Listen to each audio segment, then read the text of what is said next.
Hello বন্ধুরা, তোমরা সবাই কেমন আছো? আশা করি তোমরা সবাই ভালো আছো, আমিও ভালো আছি, তোমরাও ভালো থাকবে। তো বন্ধুরা দেখো, আজকে আমি কিছু সমুদ্রর পোয়া ভোলা নিয়েছি। এই পোয়া ভোলা খেতে খুবই টেস্টি।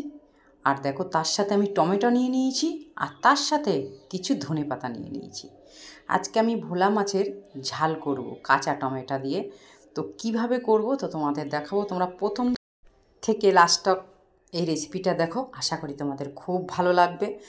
আর আর খেতেও খুবই টেস্টি। আর যেহেতু নতুন সবজি দিয়ে বানাবো, কাঁচা টমেটো আর ধনেপাতা দিয়ে রান্নাটা করব। তো বন্ধুরা, প্রথমেই আমি মাছগুলো ভেজে নিতে হবে। ততক্ষণ একটু লবণ হলুদ মাখিয়ে নিতে হবে মাছগুলো ভালো করে। মাখিয়ে 1 মিনিট রেখে দিতে হবে, তারপরে মাছগুলো আমি ভেজে নেব। প্রথমে আমি লবণ হলুদ মাখিয়ে নিচ্ছি। প্রথম লবণ দিয়ে দিচ্ছি মাপ মতন অল্প করে, তারপরে আমি হলদির গুঁড়ো দিয়ে দেবো অল্প করে। দেওয়ার পরে তারপরে আমি মাছের গায়ে লবণ হলুদটা ভালো করে মাখিয়ে নেব। একটা একটা করে ভালো করে মাখিয়ে নেব, তাহলে মাছের গায়ে লবণ যাবে আর খাওয়ার সময় খেতেও খুব টেস্টি লাগবে। তা আমি সব মাছগুলোতে আমি লবণ হলুদ মাখিয়ে নেব। তারপরে আমি মাখানোর পরে এক এক করে মাছগুলো আমি ভেজে নেব। তো দেখো, সব লবণ হলুদ মাখিয়ে নিয়েছি। এবার আমি কড়াই বসিয়ে দেব। কড়াইটা একটু গরম হয়ে গেলে আমি তেল দিয়ে দেবো। দেখো, তেল দিয়ে দিচ্ছি। তেলটা একটু বেশি করেই দেবো, আর সর্ষের তেল দেবো। যেহেতু মাছের ঝাল করব, সেহেতু আমি সর্ষের তেল আজকে আমি নিয়ে নেব। তো যাই হোক বন্ধুরা, সর্ষের তেল আমি নিয়ে নিলাম। এবার তেলটা একটু গরম হয়ে গেলে মাছগুলো এক এক করে ভেজে নেব। ততক্ষণ তেলটাকে একটু ভালো করে গরম করে নিতে হবে। আর মাছ ভাজতে গেলে তেলটাকে যদি ভালো করে গরম করে নেন, তাহলে একটা মাছ কড়াইতে লাগবে না। যাই হোক বন্ধুরা, আমি এবার মাছগুলো এক এক করে দিয়ে দেব। মাছগুলো দিয়ে সব মাছই ভেজে নেব। তখন আমি মাছগুলো তেলের মধ্যে দিয়ে দিচ্ছি। মাছগুলো দেওয়া হয়ে গেলে এক পিঠ হতে হতে আবার পরের পিঠটা আমি উল্টে দেব। তো যাই হোক বন্ধুরা, এক পিঠ হয়ে গেছে, পরের পিঠটা দেখো উল্টো দিচ্ছি। আর ভোলা মাছ বেশি ভাজলে স্বাদ লাগে না, সিটা সিটা ভাব হয়ে যায় বেশি ভাজলে। তো এই জন্য আমি ছাপা তেলে অল্প ভেজে নেব। দেখো, মাছগুলো আমি অল্প করে ভেজে নিচ্ছি। পরের পিঠটা উল্টানো হয়ে গেলে তারপরে আমি মাছগুলো সব নামিয়ে নেব। ততক্ষণ আর এক পিঠ হয়ে নিক বন্ধুরা। তো এবার দুই পিঠই হয়ে গেছে। দেখো, আমি এবার নামিয়ে নেব মাছগুলো সব নামিয়ে নেব। আর যে মাছগুলো আছে আমি এক এক করে ভেজে তারপরে আবার তোমাদের সামনে আসব। এবার দেখো, টমেটো কেটে নিয়েছি, একদম সরু সরু করে লম্বা লম্বা করে টমেটোগুলো কেটে নিয়েছি। এই দেখো, একদম পাতলা পাতলা করে। আর ধনেপাতা কেটে নিয়েছি। আর সর্ষের গুঁড়ো ভিজিয়ে রেখেছি। সর্ষের গুঁড়োটা যদি আপনারা ভিজিয়ে রাখেন আধ ঘন্টা আগে, তাহলে তিতভাবটা কেটে যায়। এই জন্য আমি জল দিয়ে ভিজিয়ে রেখেছি।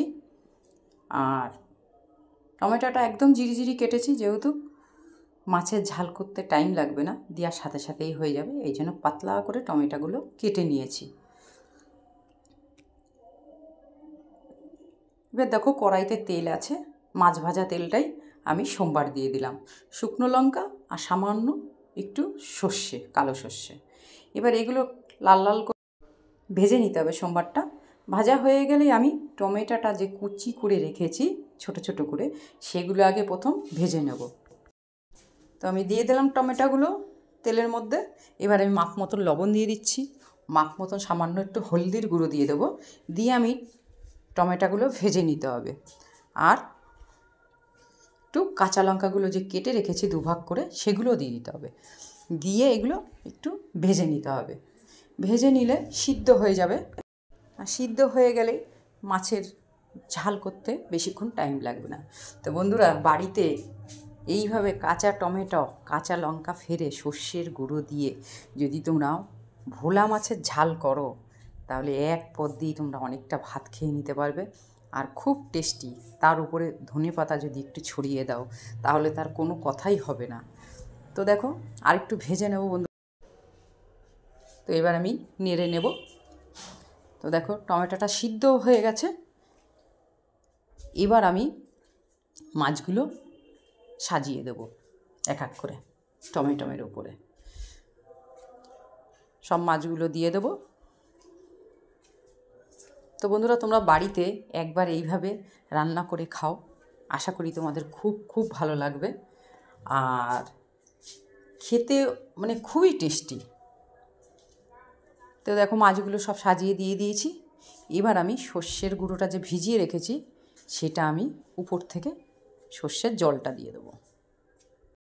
নিচে যেহেতু সর্ষে ভিজালে সর্ষের যে ছাবাটা, সেটা কালো অংশটা থাকে, সেটা আমি দেব না, পুরো সাদা অংশটাই আমি দেব, আর কালো অংশটা আমি ফেলে দেবো। সর্ষের গুঁড়োটা দেওয়া হয়ে গেলে আর বেশিক্ষণ লাগবে না বন্ধুরা, যেহেতু সর্ষে দিয়ে বেশিক্ষণ রাখতে নেই, তাহলে যে কোনো জিনিস তিতো হয়ে যায়। তো দেখো আমি কালো ছাবাটা ফেলে দিলাম। এইবার দেখো মাপ মতন আমি অল্প করে লবণ দিয়ে দেবো, আর অল্প করে হলদির গুঁড়ো দিয়ে দেবো, সামান্য, বেশি দেব না, অল্প করে দিয়ে দেব। এবার আমি খুন্তি দিয়ে যে সর্ষের জলটা আছে তার মধ্যে হলুদটাকে আমি একটু মিশিয়ে নেব সাইড করে করে মাছগুলো। এবারে ধনেপাতা কুচি করে রেখেছি, সেই ধনেপাতাগুলো মাছের উপরে ছড়িয়ে দেব। মাছ রসা করতে টাইম লাগে না। তো বন্ধুরা, আমার হয়ে গেছে মাছ রসা। এবার আমি ধনেপাতাগুলো মাছের উপরে ছড়িয়ে দেব। আর যেহেতু সর্ষে দিয়েছি সেহেতু আর বেশিক্ষণ রাখবো না। এবার দেখো ধনেপাতাটা দিয়ে দিচ্ছি ছড়িয়ে, আর বেশিক্ষণ রাখবো না। ধনেপাতাটা দিয়ে দিলে আমি গ্যাসটা লিভিয়ে দেবো। তো ধনেপাতাগুলো দিয়ে দিলাম। এবার একটু ধনেপাতাগুলো একটু সাইড করে মাছের মধ্যে দিয়ে দেবো, সাইড করে করে। তো বন্ধুরা, রোজ দিনই তো একটা করে রেসিপি দিচ্ছি। তো তোমাদের কাঁচা টমেটো দিয়ে ধনেপাতা দিয়ে ভোলা মাছের ঝাল কেমন লাগলো কমেন্টে দ্বারাই জানাবে, আমি রিপ্লাই দেব। আর সব বন্ধুদের কাছে দেখার জন্য একটু সুযোগ করে দেবে। তো বন্ধুরা দেখো, আমি এবার গ্যাসটা লিভিয়ে দেব। আর একটু যদি টানিয়ে নিই তাহলে পুরোই একদম শুকিয়ে যাবে। তো দেখো গ্যাসটা লিভিয়ে দিয়েছি। এই দেখো মাছের ঝাল পুরো রেডি। তো বন্ধুরা, তোমরা বাড়িতে এইভাবে ভোলা মাছের ঝাল বানিয়ে খাও, আশা করি তোমাদের খুব খুব ভালো লাগবে। তো আজকে আমি এখানেই রাখবো। আর দেখো একটা মাছও দেখো ভাঙেনি। এই দেখো, একবার যে কোনো মাছের যদি ঝাল বানাও, মাছ একবারে দিয়ে নাড়া যায় না, নাড়লে মাছটা ভেঙে যায়। তো বন্ধুরা, আজকে আমি এখানেই রাখবো। কালকে আবার তোমাদের সামনে আসবো। ভালো থাকবে।